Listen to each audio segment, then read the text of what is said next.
I saw the story in the Washington Post and I was like, oh, okay, that's a story. That's kind of weird. And then I saw it again, the same kind of story from AP. And I was like, this is really weird. So this congresswoman, she was born and raised in Ukraine. She's a Ukrainian-born U.S. congresswoman, first one ever. Yeah. Okay. And she voted against aid for Ukraine. I mean, what kind of a stab in the back is that? They groom you and send you out to this country, and you don't even vote in favor. What just happened there? I don't know what that was all about. Okay, so let's talk about that. U.S. Representative Victoria Spartz, the first and only Ukrainian-born member of Congress, emerged early on. Is she like a dual citizen, or she's I'm not sure. Okay. Emerged early on as a national advocate for supporting her native country in its war with Russia. But when $61 billion in additional support for the war effort came up for a vote in the House recently, she voted against it. Instead, she's called for better oversight of U.S. funds and opposed giving blank checks to the Ukrainian cause. She says U.S. border security should be a bigger priority. Spartz said she's kind of appalled at the notion that her heritage should dictate support for the Ukrainian cause if she feels the money would be wasted.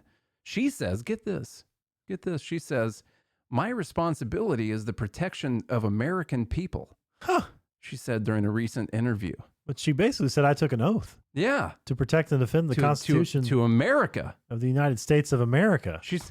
And so I have two articles here. And the crazy thing about both of these articles is that they are trying to tear her down for not doing this mythical duty that neither one of these articles question. And the mythical duty is that she should have came to America, swore an oath to defend the United States, and swore the oath to the U.S. Constitution, and then voted for whatever would help her homeland back in Ukraine.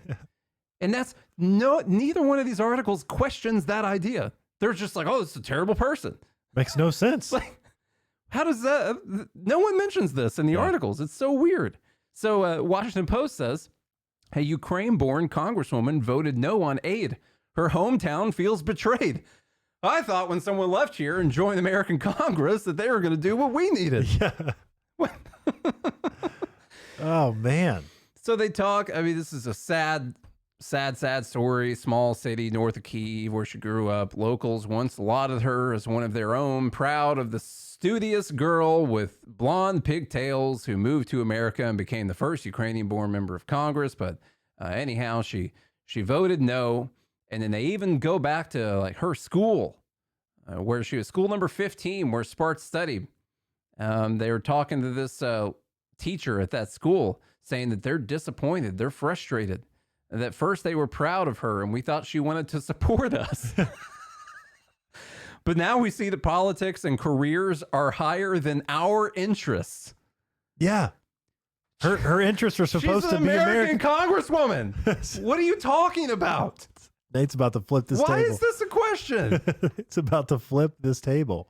Yeah. It's just, they even go into, look how many students have been killed from this school that she attended and how many strikes have broken 80. The building lost 88 windows. Congresswoman Spartz. They've got a museum. Do your job. To display evidence of the war collected by these students. Anyhow, I just thought that was totally ridiculous that no one brought up the fact that she's a U.S. Congresswoman and that these people are not supposed to be voting. If who's that guy Menendez? I think Bob Menendez or whatever, the one that was getting paid in gold from, I don't remember, was it Egypt or something? I can't remember which country it was, to basically help them vote in favor of whatever was in their best interest. And they were paying. It's a pretty smart scheme, honestly. I'm sure it's going on at least 100 different ways minimum in Congress. And like, that was bad, but apparently it was only bad because they were exchanging money for it. It wouldn't have been bad if she just would have decided that this was her homeland. Because she has loyalty to Ukraine and not to America as an America. And you know what's so weird about that is like, there's a recent podcast that came out I thought was very interesting. It was two Arabs doing a podcast, and basically they were talking about how the Brotherhood of Islam has a long-term plan of infiltrating Western politics Mm. and then instituting Sharia law, essentially. It's getting conspiratorial here. I like this. Well, they were talking about it. It was two Arabs who were talking about their plan, essentially, on a podcast. Yeah. So when we talk about stuff that white people are doing, it's probably right. Yeah. Yeah. And well, he was talking about how their brothers who are more of the jihad, think they have to do it by force, but they were like, we don't have to do it by force. We could just come in and win seats and then institute what we want. It's, think long term. Yeah. So imagine if that was like, imagine if that was Putin's plan.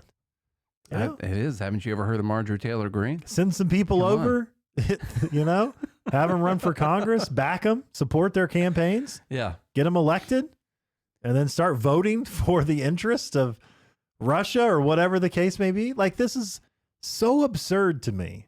But I guarantee it's common practice.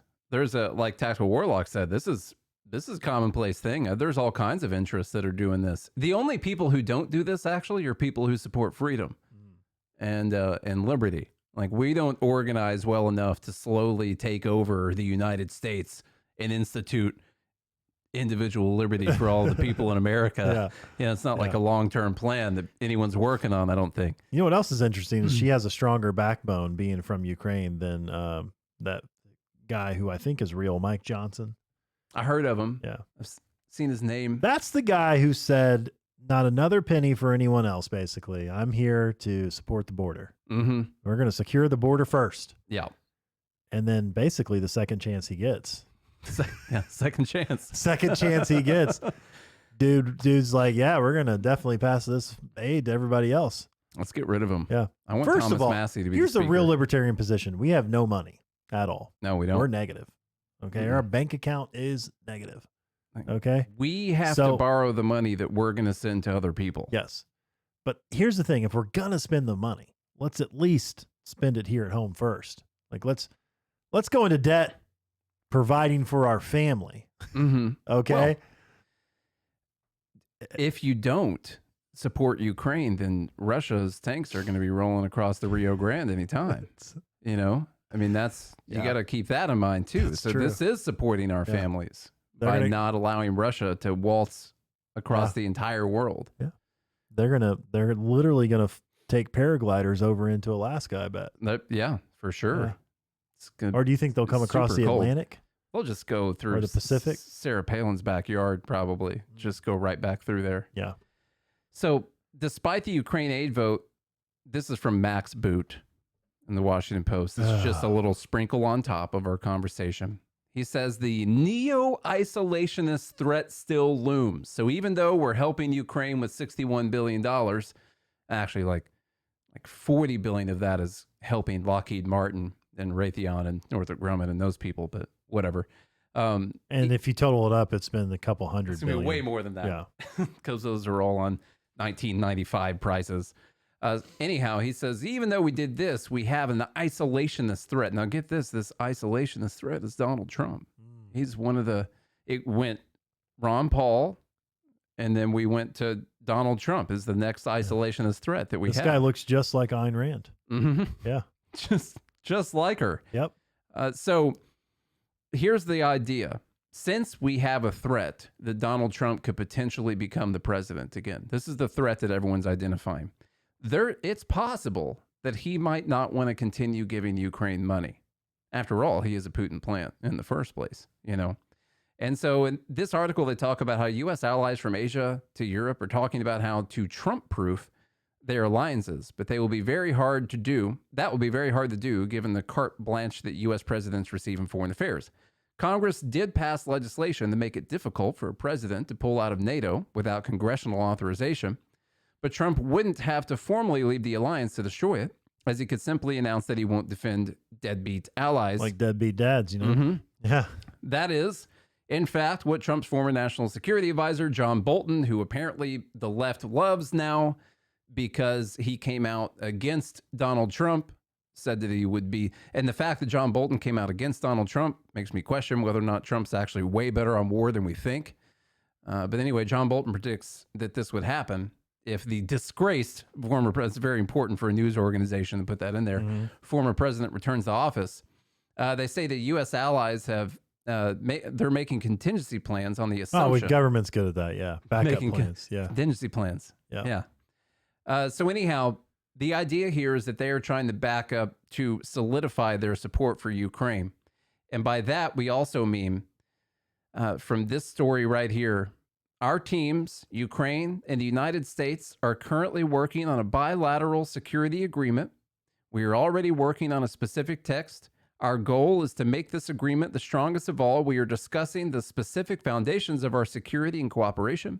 We are also working on fixing specific levels of support for this year and for the next 10 years. 10 years! Including arms support, financial, political, and joint arms production.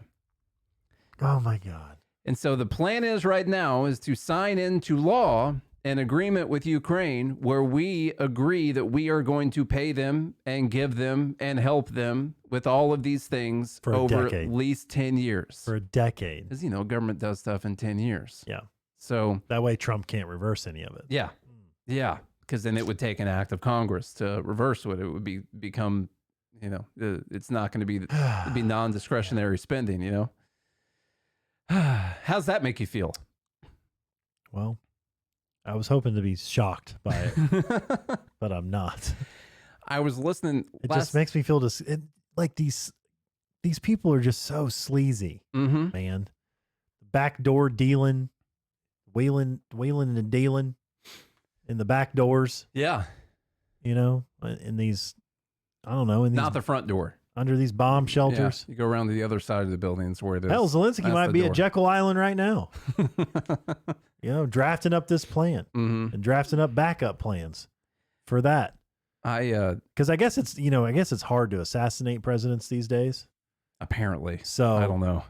With all the technology and video. I've never tried myself, but I would never try it. No. I'm just saying. I have no interest. They might want to take Trump out, but since it's difficult to do that, they're going to try to do other ways. This is just, I don't know. The older I get, the more I'm not surprised by anything. And I just want to let them do it. Yeah. Just let them. The quicker we can get this thing to burn down.